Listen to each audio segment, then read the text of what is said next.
Meu, parece que estão me pedindo vídeo de Shumatsu, mas dessa vez é vídeo de Pokémon Paradox. Bem, pessoal, hoje vamos falar dessas coisinhas do passado e do futuro que não nos definem exatamente e ao mesmo tempo nos definem. Sim, estou falando dos Pokémon Paradoxos, os Pokémons que mais se contradizem em toda a franquia e provavelmente entraria num grupo de Pokémons mais complexos da franquia. Eu nem tô zoando. O tanto de coisa que tem em volta desses Pokémon é absurdo. Sério, eles são muito complexos. Eu acho que alguns deles deixam a desejar em design.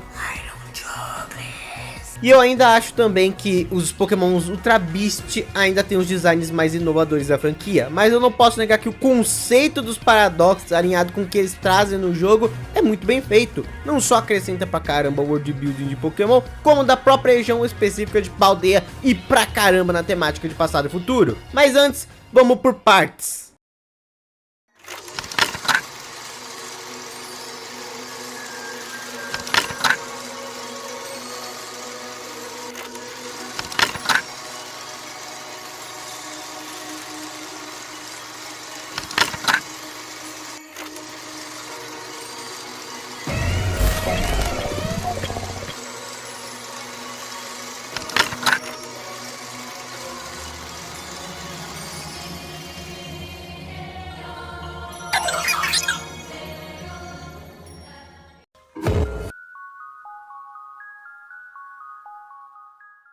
Quando eu digo que vamos pro parte é porque primeiro o tópico é explicando a origem dos Pokémon Paradox. No vídeo das Ultra Beasts é um pouco mais fácil. Origem delas: alienígenas de outras dimensões. E aí eu fui falando um pouquinho sobre cada universo do que eu acredito individualmente. Aqui é um pouco complicado. Todos os Paradox têm a mesma origem na história, de certa forma. Há 200 anos atrás, um pesquisador chamado Riff fez a sua primeira exploração na Área Zero. Naquela época ninguém tinha entrado até então na Área Zero, pelo menos não oficialmente, e com o apoio da Naranja ou da Uva Academy, ele conseguiu ir lá com uma equipe de exploração bem grande. Só que eles só tomaram no bog enquanto entraram lá na Área Zero. Ah não, essa sala não, bicho.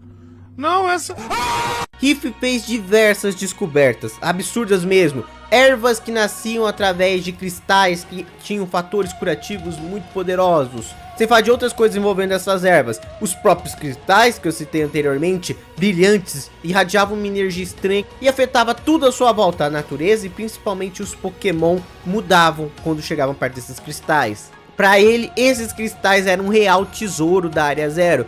Mas logo ele iria mudar de opinião, pois existia um tesouro ainda maior do que esses cristais da superfície. Quanto mais ele investigava na Área Zero, mais coisa interessante ele achava. Com seu Pokémon parceiro, Cyclizer. Ele notou que vários Pokémons que existiam na Área Zero, como Flamigo, Pocarona e etc, eles são diferentes do que a gente tem no nosso mundo. Eu acredito que com o tanto de dica que a gente encontra na Área Zero, eu acredito que o Riff seja uma referência ao Charles Darwin, sabe? Teórico, biólogo, geólogo e etc. Bem conhecido pela teoria da evolução das espécies, especificamente a da seleção natural, que é uma das mais bem aceitas pela ciência hoje em dia. Além de toda a questão com a Área Zero, dele analisar aquela localização como um todo, descobrir que aquilo ali não é feito por um meteoro ou qualquer coisa do tipo, e sim do próprio planeta. Sério, não tô zoando, a Área Zero surgiu de um grande terremoto. Eu vou deixar pra falar mais sobre isso em um futuro vídeo do Terapagos, já que a Pokédex dele nos dá muitas dicas sobre como foi a origem da Área Zero. Falando de Tucujo, Terapagos vem de Terra, de Terastou e Pagos de Galápagos, que adivinha onde foi um dos maiores estudos do Charles Darwin? Sim, as Ilhas de Galápagos, onde tinha as tartarugas de Galápagos. Eu não acho que isso aqui é coincidência não. Oh my God! Só que o Riff vamos dizer que ele se ferrou bem mais que o Charles Darwin comparado. Quanto mais ele chegava a fundo da Área Zero, mais coisas estranhas aconteciam. Ele tinha memórias estranhas com algumas coisas que não batiam. Memórias fantasmas, os sonhos, nem ele sabia escrever exatamente, como se algo estivesse enviando uma mensagem pra ele. Eles encontraram uma placa com material que era praticamente indestrutível, eles não conseguiram quebrar de jeito nenhum, e tinha umas coordenadas estranhas, parecia ter um material futurista de acordo com ele, só que ao mesmo tempo, eles acharam muito mais coisa bizarra, símbolos estranhos pela Área Zero. Existe uma caverna secreta bizarra, onde existem símbolos estranhos, inclusive nem todos os símbolos até hoje de Scarlet Violet foram decifrados. O Riff acredita que foram feitos por um povo ainda mais antigo que habitou Paldea antes. Mas quem são eles? E o que isso significa? Aí fica aí pra interpretação de vocês. É igual o reizinho lá de Nova, que até hoje a gente não sabe de tudo. Mas aí ele tem também, enquanto sai dessa caverna, seu primeiro confronto com um dos monstros da Área Zero, que vai variar de versão para versão. Se você estiver em Scarlet, você vai acabar recebendo um ataque do Great Tusk, o paradoxo passado do Dolphin. Agora, se você estiver jogando Violet, ele será atacado pelo Iron Threads, que é a versão paradoxal futura do Dolphin. Um dos membros da equipe do Riff quase morreu nesse ataque, e as descrições que ele faz no livro são tão absurdas que depois a gente veria que a comunidade científica de Pokémon não ia levar muito a sério. Quanto mais eles rodeavam pela Área Zero, mais coisas estranhas rolavam. Eles catalogaram outros monstros, por assim dizer, da Área Zero, e desapareciam de forma misteriosa através de uma névoa estranha. Eles até chegam a imaginar uma possível criatura que mora ali, mas não, isso aqui não é real. Bem, eles não acertaram na mosca, mas até que eles estavam certos que existia uma criatura, ou melhor, várias criaturas parecidas com essas descrições. Chegando na parte mais funda da Área Zero, eles encontraram o grande tesouro de lá. O que o Riff descreveu foi uma tartaruga de cristal com uma cauda toda peluda e brilhante, com uma coroa gigante acima dele, sobre um casco de outra tartaruga. Isso se baseia em várias crenças antigas que acreditavam que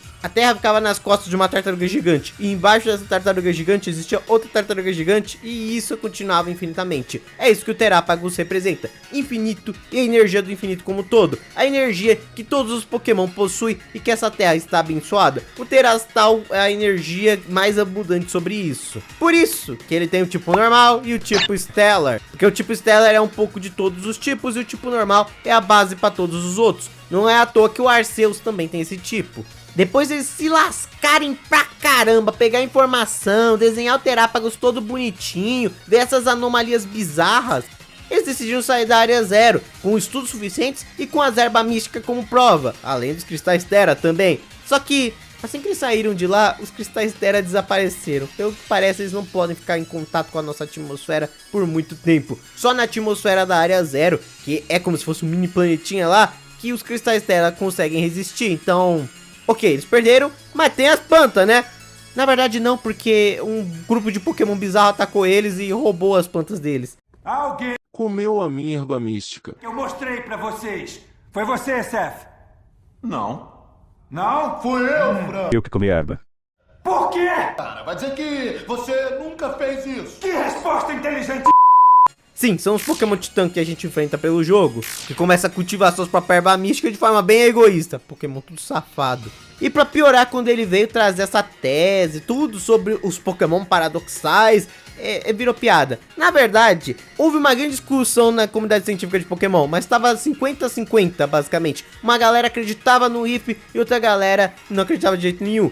Tanto que os Pokémon Paradox nessa época pegaram uma categoria meio semelhante que tem os Criptídeos no nosso mundo. Sabe, não tem prova suficiente pra confirmar a existência deles. E pra piorar a situação do Riff, além de não ser a melhor estreia do mundo para suas pesquisas, ainda teve a revista Culture, que são as descrições da Pokédex. Eu vejo gente falando que... Nossa, a descrição dos Card Violet dos Paradox são tudo ruim, são tudo meme. Sim, elas são meme, porque a Pokédex dos Card Violet não tem o que falar dos paradoxos. Eles foram recém-descobertos, diferente das Ultra Beasts que já estavam sendo estudados pela Luzamina já há um tempinho. Os paradoxos foram descobertos literalmente agora. Tanto que eles falam... Não temos muita informação sobre esses bichos, você pode procurar aí no livro Escarlate ou no livro Violet, que você vai entender mais sobre eles, que a gente não tem nada. Ah, e também tem umas revistas aí que falam um pouquinho sobre eles, mas não é muito confiável não.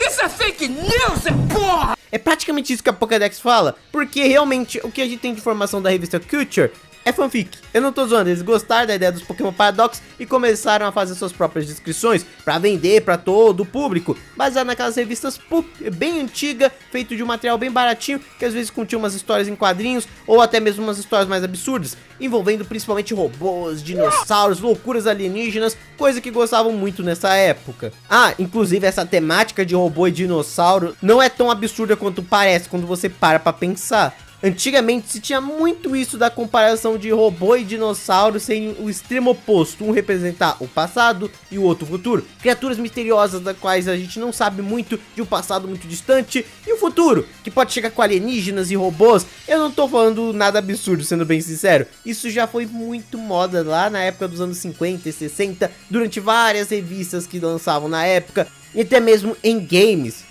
Troque mesmo, se você gosta de assistir os vídeos do Sr. Wilson, brinca muito com isso. Lá tem um vale que literalmente é atemporal, tem várias coisas de várias linhas do tempo diferentes. Então você vê dinossauro brigando com um robô alienígena no mesmo jogo. Bem Scarlet Violet, na real. Não duvido ser uma das inspirações pra esse jogo. Caralho, O coitado do Riff foi desmerecido pra caramba por causa de toda essa situação. Só que a gente sabe que isso iria influenciar ainda muitos pesquisadores, mas a gente sabe que isso também iria influenciar especificamente no futuro Sada e Turo a estudar os Pokémon Paradox, estudar o Terastal e criar os Tera Orbs, sem falar da máquina do tempo que traria os Pokémon Paradox de outras linhas do tempo para a nossa. Mas a parte engraçada mesmo é que tecnicamente isso só aconteceu porque nós demos o livro da professora Briar pra eles. Eles tiveram as informações da professora Briar, que é a descendente do Riff, e só assim eles conseguiram saber tudo sobre Terápagos, sobre Terastal e viajar no tempo. E foi graças a isso que nossas aventuras em Paldea, junto com Coraido e Miraidon, começaram. E foi isso que fez o Terápagos acordar e começar a bagunçar as linhas do tempo. Então basicamente tudo é um grande paradoxo de Bootstrap, onde uns eventos fizeram os outros eventos acontecerem. Não entendi esse final. Quer dizer, não entendi foi nada. Agora que eu já falei individualmente da origem dos Pokémon Paradox, já tá o suficiente pra gente começar a falar deles individualmente. Ou melhor, em dupla.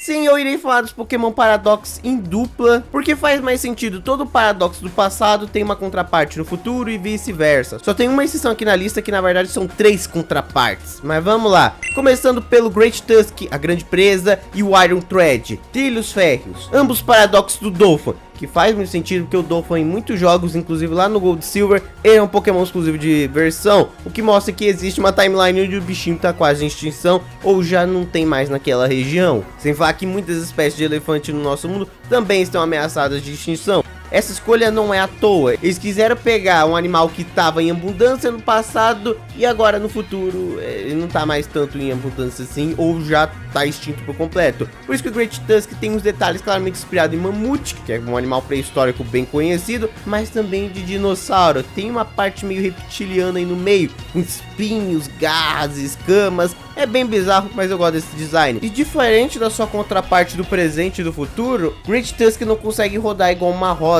Faz sentido por causa desse marfim gigante aqui, ele não consegue fazer muita coisa, ele é muito grande e muito pesado. Diferente do Dolphin e do Iron Threads. Iron Threads é claramente uma recriação futurista, um dos paradoxos futuros mais legais na minha opinião, com um design mais interessante, que realmente lembra o Dolphin, mas ao mesmo tempo é muito esquisito logo de cara, e isso é bem legal, por sinal. Ele é menor que a sua contraparte do presente e do futuro, isso é um padrão dos Pokémon Paradox. O do passado é sempre enorme, o do presente tá na média, e o do futuro é menor ainda. Ele pode começar a se locomover numa velocidade tão grande que deixa marcas de trilho queimada no chão. E aqui aprendemos que no futuro a galera vai dar uma de tipo e plasma pra tudo, né? O Genesect foi só o início. Screentail, Cauda Brada ou Iron Bundle, Pacote Férreo são outros Pokémon que fazem contraparte um do outro dentro do jogo, fazendo papel de paradoxo fofinho, mas que na verdade é muito perigoso.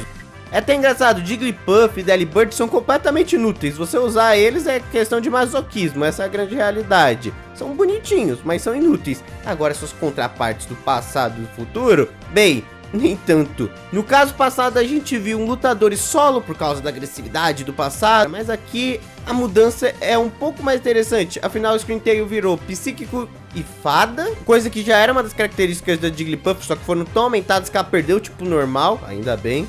Screentail é conhecida por ter essa carinha fofinha, mas ela é muito maior do que uma Jigglypuff, muito maior mesmo, e ela dá um grito muito alto que pode até estourar os tímpanos de uma pessoa. Ela não canta algo bonitinho, ela grita mesmo. Ela é do rock. E claramente seu design tem referências às caricaturas que a gente faz sobre as mulheres das cavernas, o que também é bem bonitinho, combinou com ela. Agora, o Iron Bundle, ele é um brinquedo, se vocês notarem. Ele funciona de forma divertida, como se fosse um brinquedo. Já que o Delibird é baseado no Papai Noel, o Iron Bundle é baseado no brinquedo. A cabeça dele sai como se fosse um brinquedinho de mola. Ele tem um canhãozinho de água, que a gente sabe que é muito potente, mas que ele usa muitas vezes para criar neve pelos cantos, e até mesmo seus pés se tornam esquis para ele poder ir de um canto para o outro. Esse esse Pokémon gosta de se divertir, ao mesmo tempo que é extremamente agressivo, assim como a Screamtail é muito fofinha, mas extremamente agressiva. Uma curiosidade sobre os Pokémon Paradox como um todo, além da mudança de tipo, eles têm a habilidade Protossíntese ou Quark Drive. Protossíntese para os Pokémon do passado simplesmente é protocooperação com fotossíntese, porque eles usam a energia do sol para ficarem mais poderosos, e isso tá ligado muito ao rei deles, que a gente vai falar já já. Enquanto os do futuro necessitam de energia, afinal eles são ciborgues / robôs estranhos do futuro. Energia deixa eles mais poderosos, e é por isso que quando é ativado o terreno elétrico eles se tornam mais poderosos, ambos tendo um acréscimo de 50% no seu status mais alto, e ao mesmo tempo muito parecido entre os dois, só que, né, clima e terreno são coisas diferentes, mas aqui a lógica é a mesma. Que coisa mais bonitinha. Slitherwing, asa rasteira, e Iron Moth, mariposa férrea, são os paradoxos da nossa querida Volcarona, que, como muita gente já sabia, ela vai de Vasco no futuro, o que faz sentido também. Volcarona já é um Pokémon extremamente raro no presente, já ameaçado de extinção, e demora pra evoluir. Esse bicho tá pedindo pra ser extinto, igual o peixe-lua. É verdade. Mas as coisas eram diferentes no passado. No passado, ela era muito maior, mas tipo, muito maior mesmo. Slitherwing é bem maior que a Volcarona quando você coloca uma ao lado da outra. E tem essas asas grandes que foram feitas para absorver a energia do sol. Você vai encontrar Slitherwing no jogo paradinho nos cantinhos, só tentando absorver a energia da área zero e o calor em volta dela. Por isso que você nunca vai achar ela na área mais profunda, onde é tudo escuro. E ela pode arremessar esse calor nos outros, só que não é de uma forma tão aprimorada como a Volcarona. Então por isso não é um paradoxo do tipo fogo, sim do tipo lutador e inseto, que faz bastante sentido, que novamente passado era muito mais agressivo, o bicho tinha que lutar muito mais para sobreviver. Ah, e essas asas aqui só servem realmente para absorver energia, porque ela não voa, ela é muito grande, muito pesada para isso. Em contrapartida, seu paradoxo futuro é menor que a Volcarona, e ao invés de ter asas, ela tem painéis solares que absorvem também a energia do sol. É a mesma característica em dois seres completamente diferentes, já que um é uma máquina futurista. Além disso, ela pode reutilizar essa energia atirando projéteis venenosos, que seria o resto do processo que ela usa para ficar viva, que é um processo poluente, mesmo usando painéis solares, o que é bem legal essa pegada. Por isso que ela perdeu tipo inseto e ganhou tipo venenoso. Ah, e na revista Culture eles viajam falando que um é um fóssil de uma Volcarona muito antiga, brisaram muito, e na outra fala que é um satélite alienígena estranho. Tudo bem que isso aqui parece realmente um satélite, mas também viajaram pra caramba, né? Sandshocks, Choque-Areia e Iron Thorns, Espinhos Férreos, são dois paradoxos que fazem papel de mineradores, entre muitas aspas. Você vai encontrar eles na mesma área do jogo, perto daquele rochedo cheio de metais preciosos, onde eles ficam lá, por motivos diferentes, mas ao mesmo tempo singulares. Sandshocks é um dos meus paradoxos do passado favoritos, sério, eu amo esse bicho. Eu não gosto do Magnemite, Magneton, muito menos do Magnezone, mas do Sandshocks é muito legal ele andando aí com esse pé todo bizarro de imã por aí. É muito bizarro, mas eu acho isso muito bom. Ele claramente tem o seu design baseado em dinossauros também, tanto que ele tem uma cauda, o que é muito bizarro. Só que mais bizarro ainda é porque ele também é baseado em homens da caverna, pelo menos nas suas caricaturas, assim como Screamtail é de mulheres da caverna. Por isso que ele tem esses negocinhos aí que parecem, no final das contas, cabelo. Mas não é cabelo, é metal. Eles ficam pegando magnetita do solo e outros metais preciosos para grudar neles, usando essas pequenas partes em formato de imã. Se você já assistiu Dr. Stone, você sabe o que eu tô falando. O que é um detalhe muito legal desse Pokémon, o design dele é muito legal e bem pensado. Já Iron Thorns é uma clara referência ao Mechagodzilla, já que o Tyranitar é uma referência ao Godzilla, e ficou bem legal. Ele tem uma carinha muito engraçada, na minha opinião. E assim como o Iron Thorns, ele também fica nessa área de mineração, só que ele fica comendo para tentar achar tudo que é tipo de material provavelmente radioativo, porque ele usa isso para se energizar. Eu digo provavelmente porque ele é representado pela cor verde, que já é associado à radiação, né? Ele é baseado no Mechagodzilla e tem toda essa questão que ele fica se alimentando lá realmente para procurar fontes de energia. E qual fonte de energia é melhor do que o urânio? Basicamente esse bicho é um reator nuclear ambulante, o que condiz muito com os outros paradoxos. Se você for notar, todos eles representam também algum tipo de energia. Já foi hidrelétrica, solar e agora seria energia nuclear. E temos até paradoxo ligado à energia elástica e cinética, então faz bastante sentido. Brute Bonnet, ou Capuz Bruto, e Iron Hands, ou Mãos Férreas, ocupam o espaço de bicho porradeiro do passado e do futuro. Se bem que o Iron Hands é meio cagão, mas ok. Brute Bonnet é claramente o paradoxo do nosso querido Among Us. Quê?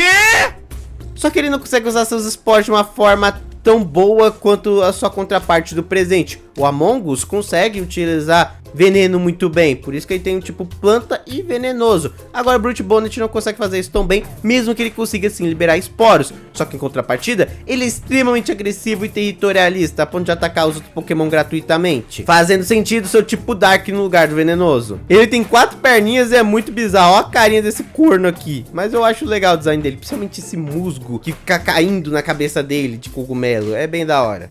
Olha que legal. Enquanto o Iron Hands seria uma recriação futurista do Hariyama. Talvez porque seria que essa tradição iria acabar com o tempo, né? Iria sumir e esse Pokémon recriaria esse estilo cultural já morto no futuro. É a única possibilidade que eu penso. Porque todos os outros anteriores são bichos ameaçados de extinção, até aqui, né? E sim, o nome faz muito sentido porque ele só tem mãos, ele não tem braço e ele não consegue andar com essas perninhas aqui curtinhas. Ele é todo durão e sai por aí flutuando usando eletromagnetismo. É bem legal e é um Pokémon muito bom de se usar nas raids. Eu gosto muito de usar o Iron Hands em raids, que é bem forte a pancada desse bicho. Chupa. Sendo um dos pouquíssimos Pokémon e um dos primeiros a ter o tipo elétrico lutador, junto com o Palmot. Vagabundo. Fluttermane, Juba Sopro e Iron Jugulis, Jugulares Férreas.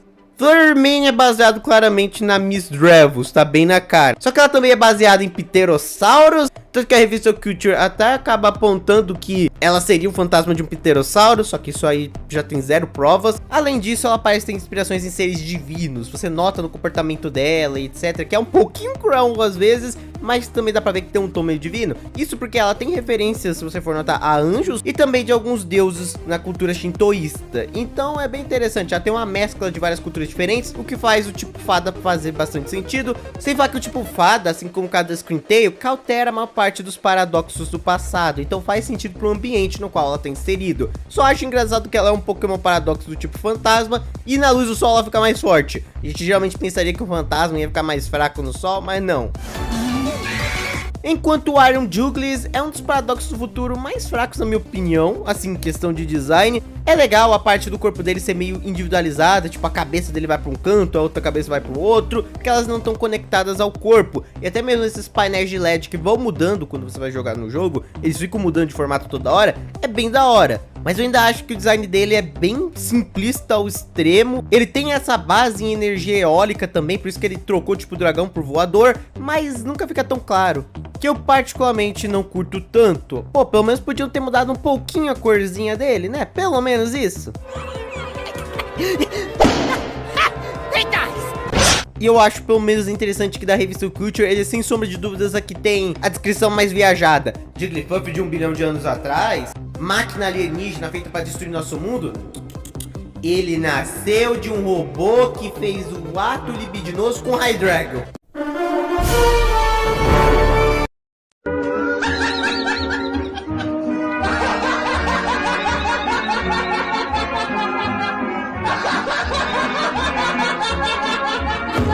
Roaring-Moon, Lua Estrondo e Iron Valent, Valentia Férrea. Esses aqui são um dos paradoxos mais amados pela comunidade sem sombra de dúvidas e os mais diferentões dessa lista, junto com os próximos que vão vir, porque eles são paradoxos normais, entre muitas aspas, só que eles têm uma soma de base stats um pouco maior que todos os anteriores, sendo contrapartes um do outro. Além disso, eles têm uma ligação forte com a mecânica da Mega Evolução, já vou falar disso mais aprofundadamente.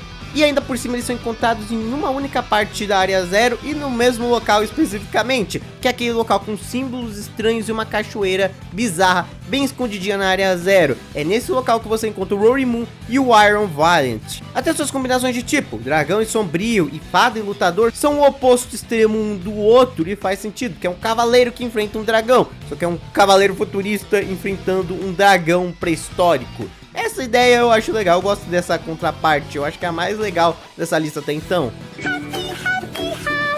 Rody Moon é extremamente agressivo, assim como a Mega Evolução do Salamence, ele é extremamente puto, e você consegue notar que ele tem detalhes da Mega Evolução, coisa que a própria Pokédex acaba notando também, que essa aparência dele lembra muito um fenômeno de uma certa região. E claro, estamos falando do Mega Salamence, faz total sentido, porque a gente já tinha visto que a Mega Evolução puxava a ancestralidade de alguns Pokémon, e aqui isso é confirmado de novo. Mas eu particularmente gosto do Rody Moon, um dos designs que eu mais gosto do Paradox, e ele é bem sinistrão, com essa mistura de design tribal com a de um dinossauro, que fica já legal porque ele é um dragão, né?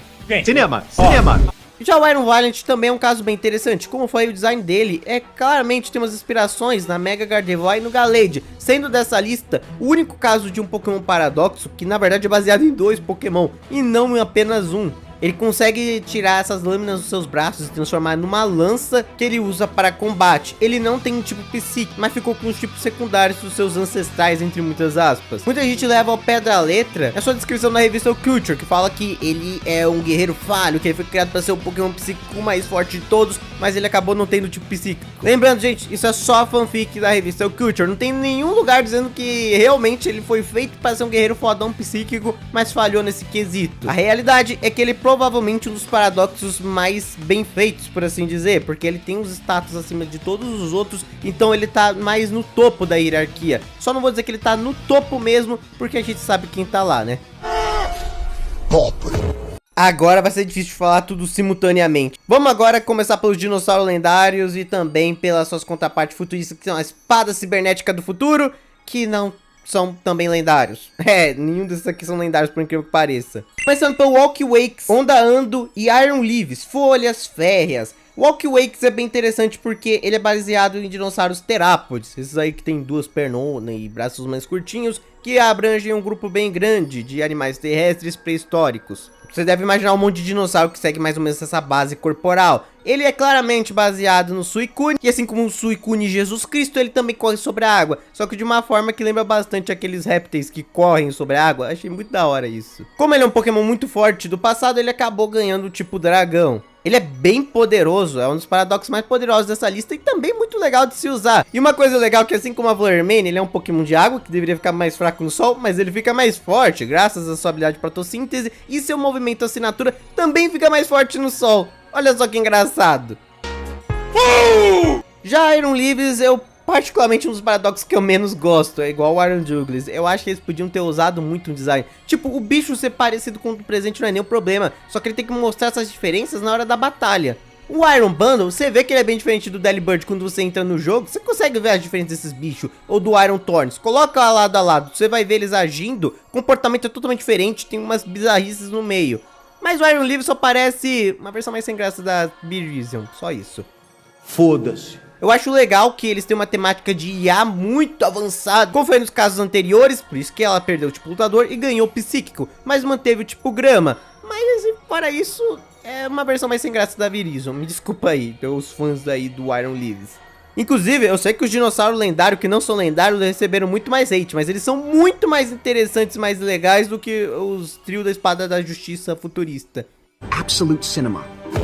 Agora é a vez do Raging Bolt High Fúria e do Iron Claw, chifres férreos. Raging Bolt é um dos mais polêmicos dessa lista e é um dos que eu mais amo, eu protegerei esse mitinho a todo custo. Ele é baseado nos saurópodes como um todo, esses dinossauros pescoçudo com corpão gigantesco, mas especificamente no Brontossauro, que é uma nomenclatura que não é mais usada hoje em dia, mas o significado ainda é bem popular. Brontossauro é literalmente lagarto trovão, e é exatamente isso que é esse bicho. Ele é um lagarto gigante que tem o tipo elétrico, que faz som de trovão só de andar. Eu acho essa ideia muito legal, a cabeça dele tá lá nas nuvens, então ele tem essa jubona que lembra uma nuvem, e aí tem um movimento assinatura que lembra muito um Sucker Punch elétrico. Eu gosto do conceito desse bicho, eu acho muito legal, uns paradoxos que eu mais gosto na real. A única coisa que eu não gosto muito dele é que eu ainda acho que ele tem muita cara de felino. Os outros paradoxos eles deram uma mudada razoável para lembrar realmente répteis, mas aqui ele me lembra muito a cara de um felino, então ele fica parecendo mais uma jaguatirica com pescoção do que um brontossauro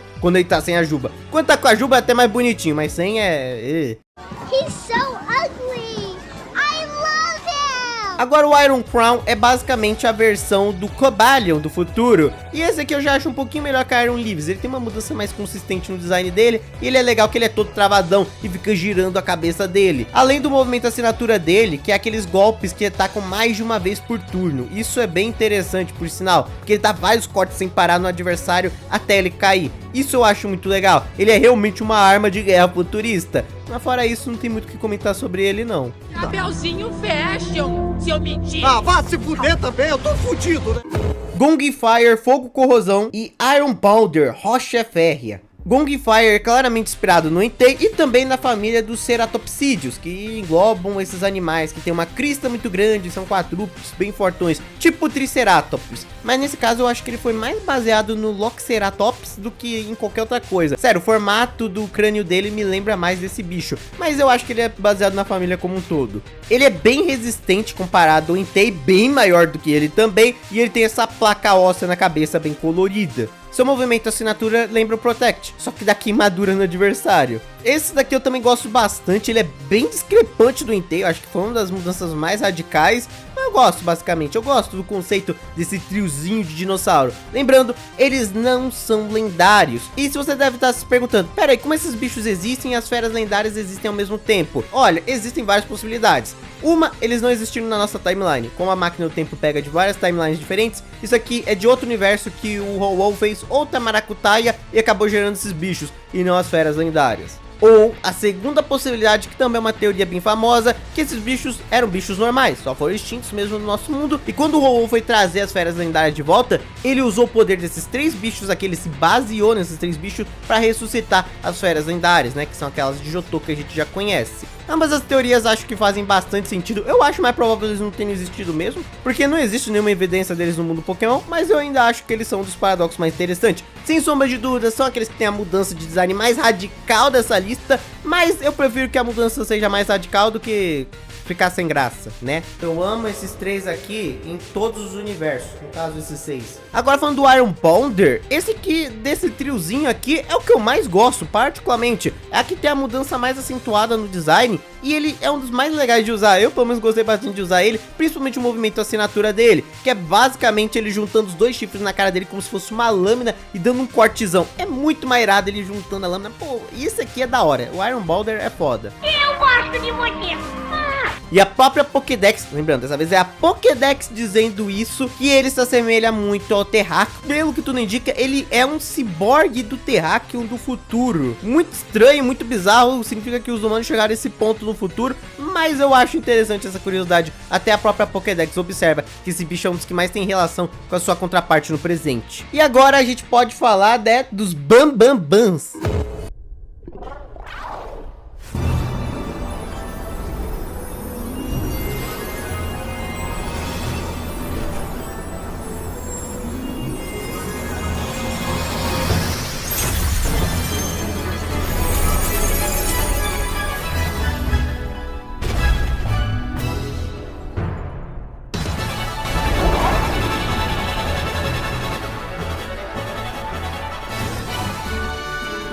Koraidon e Miraidon são sem sombra de dúvidas um dos lendários mais carismáticos da franquia e são obviamente também os lendários de capa. O nome do Koraidon faz referência a Korai, que pode significar passado ou tradicional em japonês, com o Raidon, o Rai de ride, mais ou menos, que é montaria, e o Don geralmente é usado em espécies pré-históricas como o significado de dente ou presa. Então é pra meio que dizer, ele é um dinossauro absurdão do passado, é mais ou menos isso, uma montaria dinossauro do passado. Enquanto Miraidon significa quase a mesma coisa, só que troca o Korai pelo Mirai, e Mirai é futuro em japonês. Mas uma coisa interessante é que o nome Koraidon e Miraidon não vem de lugar nenhum. Tipo, dentro do jogo, que como eu falei anteriormente, é um paradoxo de Bootstrap, você só sabe desse nome através do Arven, que sabe através dos pais dele. Só que os pais deles renomearam o Pokémon Koraidon e Miraidon a partir de você, que viajou no tempo graças ao Terápagos. Então o nome Koraidon e Miraidon vem de você, que é um nome que veio na verdade deles. Vocês estão entendendo, né? Esse nome não vem de lugar nenhum, teoricamente. Ele é um nome que existe. Tanto que no livro Escarlate e no livro Violeta, eles são chamados de Winged King, Rei Alado, e Iron Serpent, Serpente Férrea. O quê? O quê?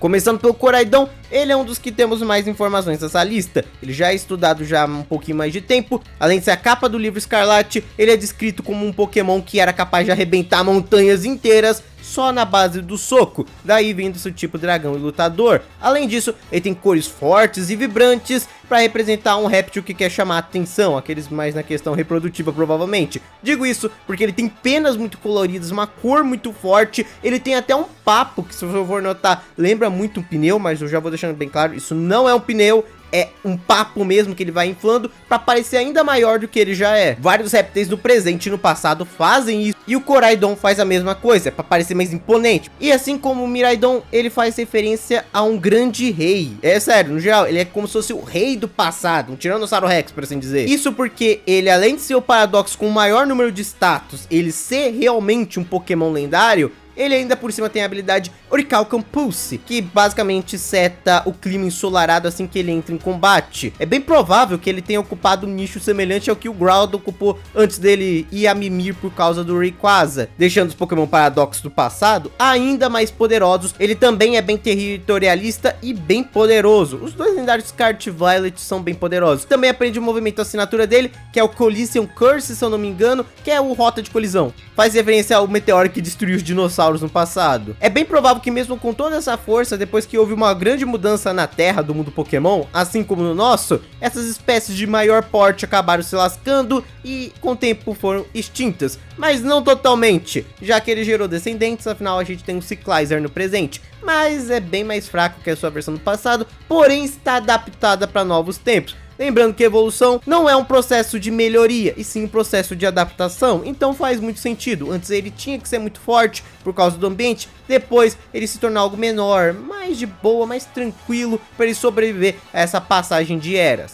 Mas provavelmente ele vai ser extinto no futuro de alguma forma, porque temos Miraidon, o rei do futuro. Ele tem a habilidade Handron Engine, que assim que ele entra em combate acaba acertando o terreno elétrico, que deixa os Pokémon Paradox do futuro muito mais poderosos, e seus ataques do tipo elétrico também se tornam mais fortes. Inclusive seu movimento assinatura, que é o Electro Drift, que faz referência a Drift no geral, igual o Tokyo Drift, porque esse bicho literalmente virou uma moto. Não é igual o caso do Koraidon, que ele se assemelha a uma moto de forma proposital. Não, ele realmente vira uma moto aqui e faz referência a Akira. Ah, e ele também tem um formato meio fálico, mas aí já não é o primeiro Pokémon que tem esse tipo de formato. E agora eu tenho que falar sobre o elefante no meio da sala, né? Por que tanta moto? 3 Pokémon baseado em moto, por quê? Mas antes, eu quero pedir um favor, por favor, se puderem hype o vídeo aí pra dar uma ajudada, é uma nova ferramenta do YouTube que ajuda a compartilhar os vídeos, eles serem vistos por mais pessoas, porque esse vídeo deu trabalho.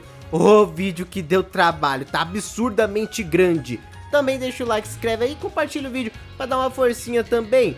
Se você gostar do conteúdo, mas dá uma forcinha aí, porque de verdade deu muito trabalho. Agora, indo pras motos, indo pras motos, a cisma que japonês tem com moto vem mais de uma questão cultural. Principalmente nos anos 70 e 80 tinha muito aquela coisa de gangues de moto. Ainda existe um pouco até hoje, mas é algo que já é bem datado como um todo. Essas gangues eram vistas muito como arruaceiros, delinquentes, bandidinhos e mais uma porra de coisa. Mas com o tempo foi ganhando status também de pessoas que se rebelavam contra o sistema e que não gostavam das práticas envolvendo o governo japonês como um todo. Então moto e gangue de moto como um todo começou a ser atrelado não só a delinquentes, mas também com essa questão de liberdade e rebeldia dentro da cultura pop japonesa. De novo, se você for dar uma de delinquente lá no Japão, provavelmente vão te olhar feio. Só acho legal quando é na TV, mas realmente existe toda essa força. E isso também está em Scarlet e Violet. Tanto pela Team Star, que eles são os delinquentes, se você for notar, eles usam Cyclizer, eles são os delinquentes barra bullying, que na verdade a gente sabe que não são os bullying de verdade, mas tem tudo isso em volta deles. E além disso, você usando eles representa essa questão de mundo aberto, você tem liberdade para explorar tudo da forma que você quiser e confrontar a Team Star e todas as outras coisas em volta do jeito que você quiser. Como eles são lendários feitos para também serem suas montarias, se vão acompanhar pelo jogo,